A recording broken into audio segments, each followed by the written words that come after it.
네, 마지막 4부죠. 4부 시간이 돌아왔습니다. 자, 앞서 설명드렸듯이 명칭에 이름을 가하는 것이 얼마만큼 중요한 것인지에 대해서 제가 이어령의 지혜 최전선에 있는 부분을 좀 읽겠다 했는데요. 그 부분을 잠깐 살펴보면요. 이분이 이런 이야기를 했어요. 에볼라의 이면이라는 주제로 했는데요. 이 챕터 하나를 그냥 제가 다 한번 읽어보겠습니다. 읽고 여러분이 이제 생각을 한번 고쳐보실 필요가 있을 것 같아요. 생각을 한번 고쳐본다니까 좀 이상하네요. 생각을 좀 나은 방향으로 나아가실 필요가 있을 것도 같습니다. 그러니까 위안부라는 명칭에서부터 시작됐었죠. 기억나시나요? 자, 한번 읽어볼게요. 에볼라 바이러스의 창궐로 지구촌이 난리다. 치사율이 최고 90%에 이르는 무서운 에볼라 출혈열이다. 세계보건기구 관계자는 6주 안에 막지 못하면 발병률이 기하급수적으로 늘어날 것이라고 경고했다. 그런데 한국만 천하태평인 것 같다. 남의 신문, 가까운 일본만 해도 대서특필, 외국 인터넷 사이트에서도 불이 붙는다. 그런데 웬일이냐? 댓글 잘 달고 음모설이라면 10걸음, 100걸음 앞장서는 우리 누리꾼들도 에볼라 앞에서는 다들 입을 다문다. 도대체 에볼라가 뭐기에 세상이 이리도 시끄럽고 그런데도 우리에겐 강 건너 불인 것일까? 이 교수의 말대로 정말 우리 지식인, 언론인, 정치인들은 지혜 후방 전선에서 놀고 있는가? 그것을 확인하기 위해 이 교수에게 물었다. 에볼라 말인데요. 우리 신문엔 별 정보가 없어요. 외국에서는 난리던데 말이죠. 선생님은 어떠세요? 그런 것에도 관심 있나요? 사실 물을 때부터 싱겁다는 생각이 들지 않았던 건 아니다. 이 교수는 박학탁시가 석학이라고 하는 사람들이 많지만 에볼라 같은 전염병은 생물학자나 역학자, 최소한 의사들 소관이다. 그런데 질문이 떨어지기 무섭게 이 교수는 마치 준비된 답안이라도 읽듯이 줄줄이 말을 꿰어간다. 에볼라 바이러스라는 게 이번이 처음은 아니야. 1967년 독일 미 생물학자가 아프리카에서 발견했어. 그걸 파스테르 연구소에서 분석을 의뢰해서 세상에 알려지게 된 거지. 사실 바이러스는 말이야, 의학 쪽보다는 우리 같은 인문학자들이 더 관심이 있어 해. 너무나 의외였다. 솔직히 말해 은근히 떠보고 싶어서 한 질문이다. 가끔 이 교수는 잘 모르는 분야 이야기를 할 때 조금 환한 표정을 한다. 세상에 이런 것까지 다 알아야 하나? 우리가 길 지나가면서 간판 다 보고 다녀? 아니잖아. 그러다가는 아리랑이야. 심리도 못 가서 발병 난다고. 누구나 제가 관심 있는 거 아니면 아무리 눈부신 LED 전광판이라 해도 그냥 지나쳐. 이번에도 그럴 줄 알았다. 내가 의사야? 그런 것까지 다 알게. 이런 질책성 응답이 나올 줄 알았는데 천만의 뜻밖이다. 그래서 이번에는 오기로. 그런데 왜 에볼라죠? 라고 찔러본다. 역시 기다렸다는 듯이 말한다. 그거 아프리카의 그 유명한 강 있잖아. 콩고강 지류에 있는 색강 이름이야. 그 강촌에서 발견된 바이러스였던 거지. 내가 그랬잖아. 바이러스는 인문학자의 몫이라고. 이름 하나 붙이는 거 나처럼 문학을 하고 기호학을 하는 사람들 역할이야. 병균도 우리 분야에 오면 언어 문제가 되거든. 바이러스에 어떤 이름을 붙이느냐, 왜 그런 이름을 달았느냐, 이게 진짜 중요한 문제야. 병명에 따라 역학보다 더 큰 영향을 주기 때문이지. 광우병을 생각해보라고 했다. 처음 스코틀랜드에서 소가 그 병에 걸렸을 때 농민들은 그게 미친 걸로 알고 매드카우 디지즈, 미친 소라고 불렀다는 것이다. 미친 게 광견병이란 게 있으니 그런 이름 붙인 것도 알만한 일이다. 하지만 원인도 증상도 잘 모르는데 잘못된 이름이 붙으면 사람들은 공연한 공포와 또 그 병에 대한 편견을 갖게 되고 역지를 전파에 제대로 대응하지 못한다. 역학적으로 지금까지도 광우병에 대해서 확실히 밝혀진 것이 없다. 확실한 것은 그 병명처럼 미치는 게 아니라는 거다. 소의 뇌에 해면처럼 구멍이 숭숭 뚫리는 일련의 징후를 알아냈을 뿐이다.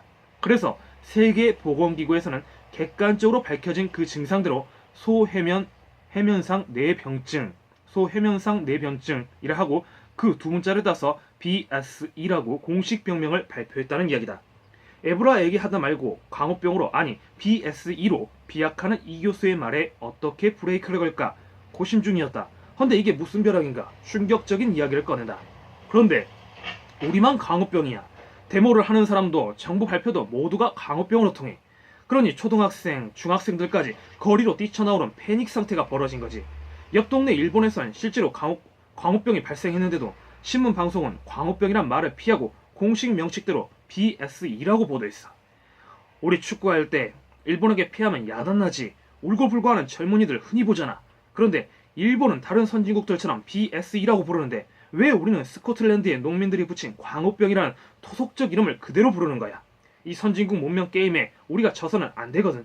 사소한 것 같지만 그걸 광우병이라 부르는 나라와 BSE라고 부르는 나라 사이에는 어떤 차이가 있는지 그걸 알아야 돼.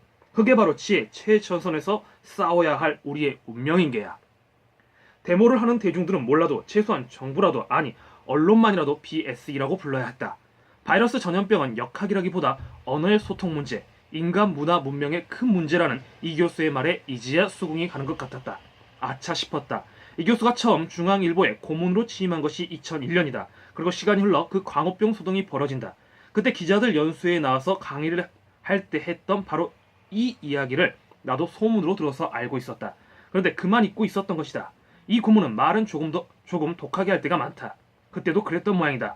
우리 신문만이 아니라 도하, 고니지라고 하는 신문 모두가 주목할 만한 활자로 광우병이라고 때린다는 거다. 언론에 종사하는 신문기자라면 식견을 가진 엘리트들이 아닌가. 자, 누가 장례식장에 문병을 갔다고 하자. 그리고 상주에게 아버님께서 연병 앓다 돌아가셨다요. 연병 앓다 돌아가셨다며요. 라고 해보자.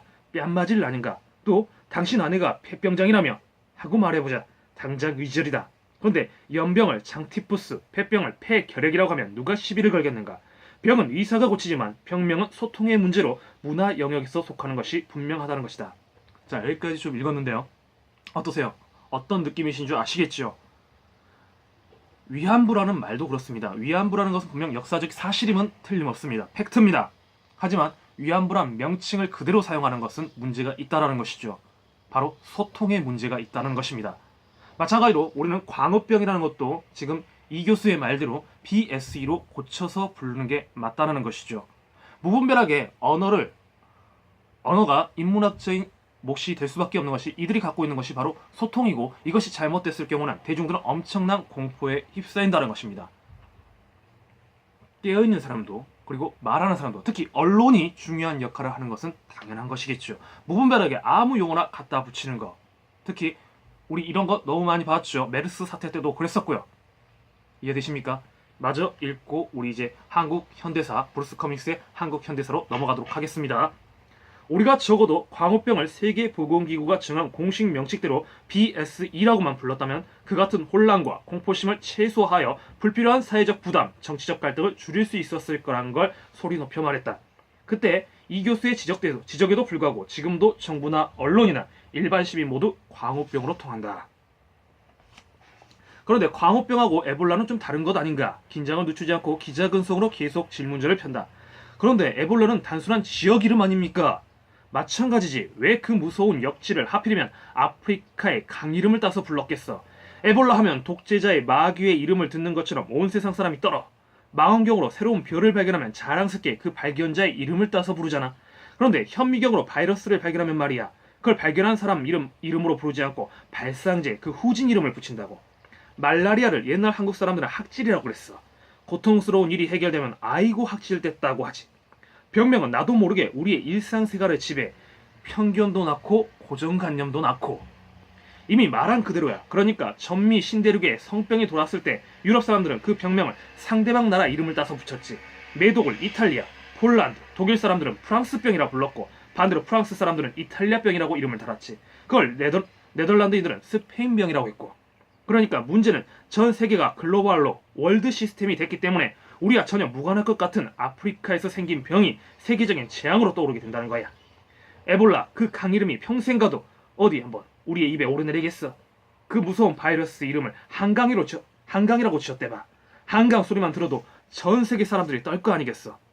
그리고 생각하기도 싫지만 아프리카처럼 백인들이 우리나라를 식민지화를 했고 곳곳에 불행을 뿌려 우리가 그들을 불신하게 되었다 쳐봐. 지금 에볼라가 아프리카에서 생겨 옛날에 그들을 지배했던 백인들이 이제는 MSF, 국경 없는 의사회니 유니세프니 그 질병을 돕겠다고 야단법석을 떨지. 우리가 그들이라면 어떻게 하겠어? 거꾸로 나에게 질문이 떨어진다. 에볼라란 말이 나왔을 땐 쓸데없는 질문을 던지지 말았어야 했는데 난처하다. 뭐라고 답할까? 쌍수를 들고 환영하며 그들의 말을 고분고분 따를까? 아니면 음모소리 놔두라. 에볼라보다 무서운 백인들이 또 불행의 씨앗을 뿌리러 왔다고 돌을 던질까? 이 교수는 아프리카 사람들이 자신을 구하러 올 봉사자 구급대를 향해 돌을 던지는 일이 정말 발생했다고 했다. 백인에 대한 불신이 각종 음모설로 변해 난무했기 때문이다. 멀쩡한 사람을 전염병 환자라고 자기들 멋대로 격리시키고 식구들이 가도 면회를 금지한다는 거다. 장기를 도려내 백인들에게 판다고 유언비어가 나돌기도 했단다. 혹 그런 일이 일어났을지도 모른다. 그러나 국경 없는 의사의 의사들이 목숨을 걸고 활동한 지도 오래다. 그들의 할아버지, 아버지들이 벌렸던 죄가의 착한 아들, 딸들이 거두어들이는 격이다. 아무리 선의로 목숨 걸고 환자를 돌봐도 아프리카 사람들은 그렇게 생각하지 않았을 수도 있다. 그 병이 자기네들로 옮아갈까봐 그러는 것이지 언제 봤다고 우리를 위해 백인 나리들이 대신 죽어주겠는가 그렇게 생각했을 것이다. 그래서 격리된 환자들은 도망가고 환자가 덮었던 담요들은 서로 빼앗고 시체를 묻으라 해도 그들은 전통 장례의 방식을 고집했다. 결국 치사율 90%라는 에볼라는 이렇게 방역막을 뚫고 백인 사이로 황인들 사이로 피부 색깔에 관계없이 퍼지면서 옛날에 그 무서웠던 패스트의 비극을 되풀이하려고 있다. 그런데 이런 에볼라도 한 사람에 의해서 놀라운 치유 과정을 보인다. 피터 클레멘트라는 흑인이 의료기관에 대한 그들의 불신을 씻기 위해 에볼라 진영으로 용감하게 들어간 것이 그 시작이었다. 가서 에볼라 전염병이라는 걸 모르는 사람들에게 그 병을 설명하고 더 이상 전염되는 걸 막기 위해 교육했던 것이다. 덕분에 그가 갔던 곳에서는 환자가 발생하지 않았고 에볼라의 혼란과 무질서를 피할 수 있었다. 바이러스가 발생, 전파, 치유되는 과정을 지켜보면 에볼라 자체보다 그 균이 퍼지는 지역사회와 사람들의 행위에 따라 전염의 양상이 달라진다는 것을 알 수 있다. 그러니 에볼라를 단순히 바이러스의 문제로 볼 수 있을까? 이는 문화, 문명의 문제인 것이다. 바이러스가 인류에게 물었다. 아주 옛날부터 너희들의 사고방식, 생활양식, 그리고 그 모든 문명의 욕망이 무엇인 줄 아느냐고. 1883년 아돌프 마이어가 세계 최초로 담배 모자이크 바이러스를 발견했을 때 그는 그게 보통 세균과 달리 하나의 물질과 같이 결정체로 존재하는 것이란 걸 알게 되었다. 즉 생물도 무생물도 아닌 그 둘의 경계선에 존재한다는 사실을 깨달은 것이다. 바로 그때 물질에서 생명이 생겼다고 하는 생명 기원설이 나오게 된다. 바이러스는 단지 생물체의 DNA처럼 RNA라고 하는 정보 시스템만 가지고 있다. 그게 다른 균이나 인체세포와 만나면 비로소 그 생명체를 이용해 자기 복제를 통해 증식하고 전파하고 숙주를 쓰러뜨리며 무서운 생명체로서 공격을 해온다. 바이러스의 주연은 생명이란 무엇인가라는 질문을 우리에게 던져준 것이다. 그뿐만이 아니다. 옛날에 풍토병이라고 해서 그 지역의 일로 끝났는데 인류가 부국강병의 욕심을 품는 순간 병이 전 세계로 퍼져나간 거야. 부국은 교육을 통해서 무역선을 타고 병균이 옮아갔고 동시에 강병은 전쟁으로 이 문명권에서 저 문명권으로 군대를 통해 전파되었지. 인류는 지금까지 강하고 부유한 국가를 갖는 것이 꿈이었는데 그게 다 바이러스의 좋은 전파로가 되어버린 거지. 패스트야말로 부국강병이 불러온 비극 아닌가. 원래 패스트는 히말라야 살록의 지방병이다. 1252년 몽골 기병대가 운남에서 버마로 침공했던 그때 유라시아 초원지대에 사는 설치류에 감염되어 이 병을 가지고 나온다. 초원지대가 패스트균의 공급지로 바뀐 것이다. 패스트에 걸린 환자는 피부가 까맣게 되어 죽는다고 해서 흑사병이라 불렀고 이 유행에 의해서 유럽 인구 4분의 1에서 3분의 1이 사멸했다. 그러니까 지구 규모 감염증의 확산 원인은 13세기부터 14세기 중반까지 몽골 제국의 군사 온정과 그 지배에 있다. 그들은 동서 질병의 교환을 급속하게 실현하게 되는데 그들이 운반한 최대의 감염증이 패스트였던 것이다. 그러다가 파스테르가 그 전염병의 원인이 병균이란 것을 발견해 모든 질병의 원인이 악마의 소행이라 믿었던 옛날의 미신과 고정관념을 한 방에 날려버린 거지. 그런데 과학자들은 하나만 알고 둘은 모르는 전문가들의 과실을 저지르게 돼. 바이러스는 인간의 적으로 무조건 박멸해야 할 악마고 하나도 남기지 않고 죽여야 무균의 낙원에서 청결한 삶을 살아갈 수 있다고 생각한 거야. 병을 악마라고 생각한 우매한 미신이 이번엔 똑똑한 과학자의 머리로 옮아간 셈이지. 각종 소독제, 페니실린 같은 항생제, DDT와 같은 농약, 자기가 원하지 않는 것이면 싹쓸이하는 청정 멸군 작전을 편 거야. 정치가들이 부국강병을 내세워 제 나라의 적이라고 생각하는 사람들을 박멸하는 것과 다를 게 없었다. 이 교수는 에볼라의 발생지가 프랑스 식민지인 것을 생각해보라고 했다. 프랑스인들은 바이러스를 박멸하는 것처럼 온 주민을 총살해야 하지 않았나. 그는 콩고 기행을 쓴 앙드레 지드 작품을 이야기하면서 바이러스를 배제하려고 한 문명인들의 편견과 백인들의 식민지 지배의 폭력이 배제의 논리와 같은 뿌리에서 나온 비극이라고 했다. 몇 천만 년 인간과 무관하게 공생해온 세균과 바이러스들 역시 그냥 당하고 있겠어. 이제까지 초원과 사막 그리고 숲풀에서 평화롭게 살아오던 온주민들이 백인들의 공격으로 갑자기 혁명전사로 그 모습을 바꾼 것처럼 그들도 똑같이 인간을 물어뜯는 변종이 되어 인간을 공격하기 시작했어. 그걸 이머징 바이러스라고 해. 짐승만 걸렸던 질병이 인간에게로 옮아오고 어제까지 괜찮던 대장균이 이질균과 합쳐 무서운 5157 신종병균이 나타나고 중세의 페스토와는 질이 다른 세균과의 싸움이 벌어지게 된 거야. 그래서 이건 문명전이고 문화전쟁이고 미래전쟁이야. 가닥이 잡히기 시작했다. 전선이 어디에 있었는지 알 것 같았다. 웬만한 지식인도 세균과 바이러스를 구별하지 못하는 세상인데 인문학의 최전선에서 이머징 바이러스 문제가 심각하게 떠오르고 있다. 이 교수의 이야기는 제러드 다이아몬드의 총균세에서도 언급하지 못한 바이러스와 문명의 관계, 지금 우리의 목전에 닥친 심각한 지혜 투쟁을 예고하고 있었다. 기자는 처음 지혜 최전선이란 말이 단순한 메타포인 줄 알았는데 사실 그것이야말로 바로 우리 앞에 닥칠 현실이란 걸 이제야 깨달은 거다. 나와 내 가족 그리고 가까운 이웃들의 살고 죽는 문제라는 것을 새삼 느끼며 옷깃을 여민다. 자, 한 섹션을 다 읽어봤는데요. 어떠십니까?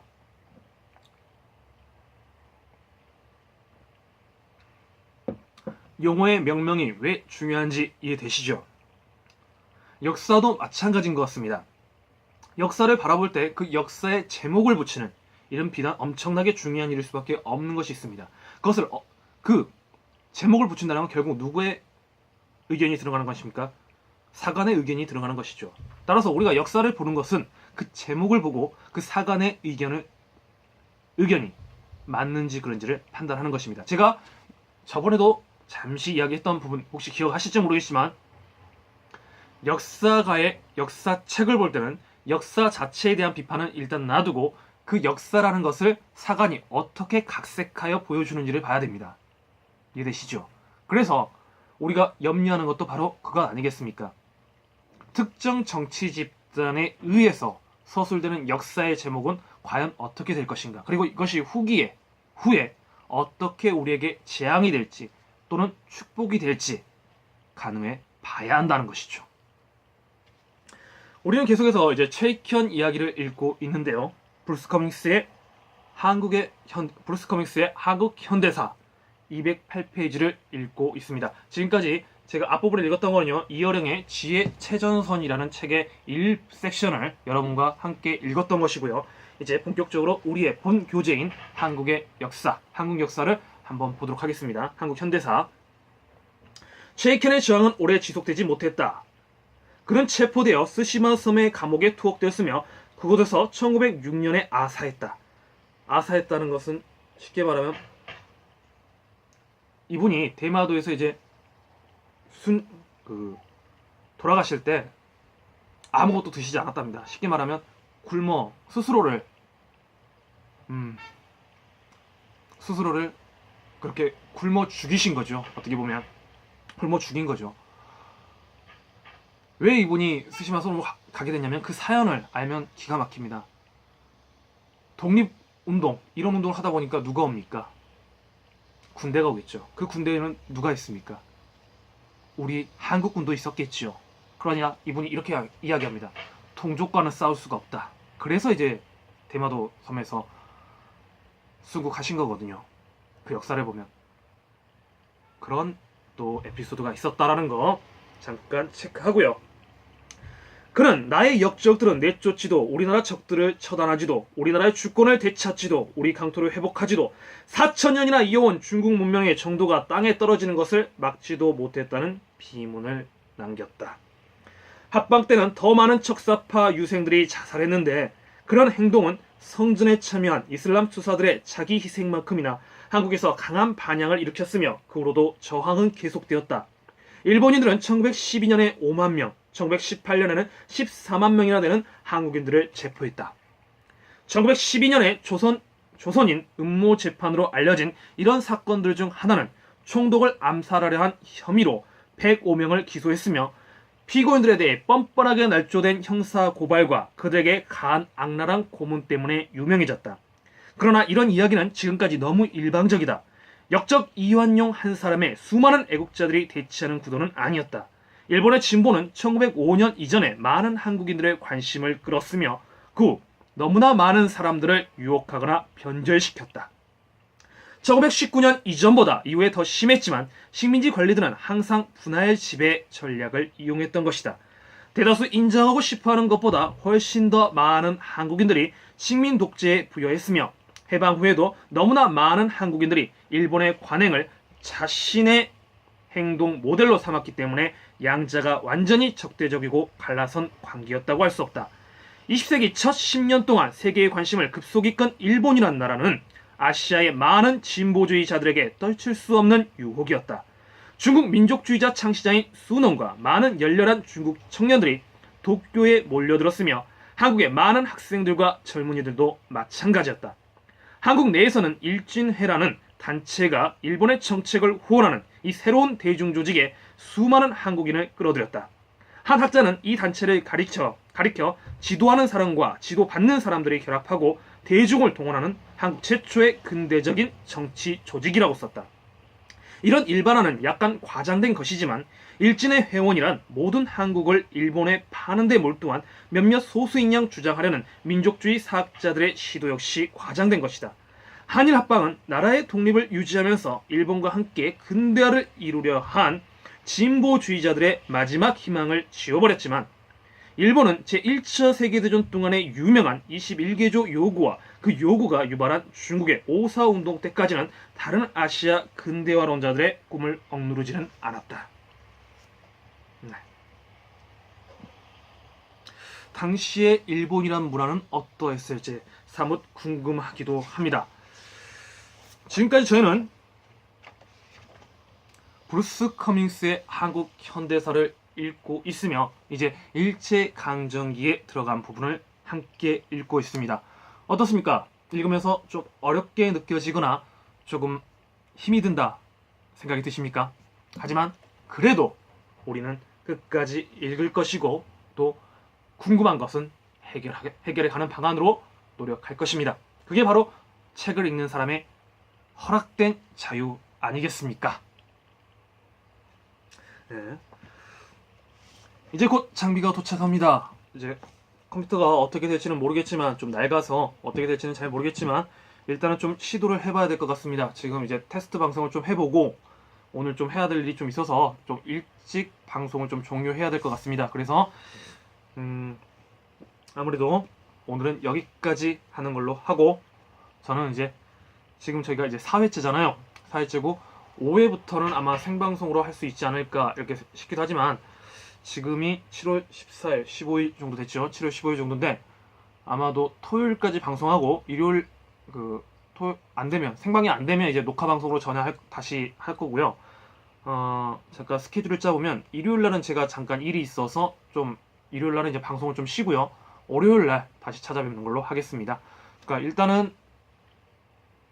일단은 오늘 금요일이죠. 금요일이니까 오늘과 내일까지 하는데 오늘 이제 녹화 방송이 나갈 거고요. 오늘 지금 한 녹화 방송이 나갈 거고요. 그 다음에 내일은 아마 생방으로 여러분을 찾아뵙지 않을까 이런 생각이 들기도 합니다. 여하튼간에요. 조금씩 최선을 다해서 또 한 권의 보물을 찾아가는 그 일련의 과정들 열심히 준비하겠습니다. 마무리 멘트 하겠습니다. 오늘 방송 어떠셨습니까? 이렇게 방송을 하루씩 꾸준히 열심히 하다 보니까 어느덧 애청자로 이제 신청해주신 즐겨찾기 목록에 이제 해주신 분들이 이제 조금씩 더 생기고 있는데요. 정말 감사합니다. 혼자서 하는 소리는 벽에 부딪히고 공허한 헛소리 같지만 두 사람, 세 사람이 같은 목소리를 낸다면 우리 사회는 분명 발전될 수 있는 올바른 지속 가능한 사회의 모습으로 나아갈 것입니다. 일신 우일신이라고 했습니다. 날마다 새롭게. 그렇기 때문에 오늘은 어제 죽은 자가 간절히 바라던 하루였기 때문에 소홀히 할 수 없는 것입니다.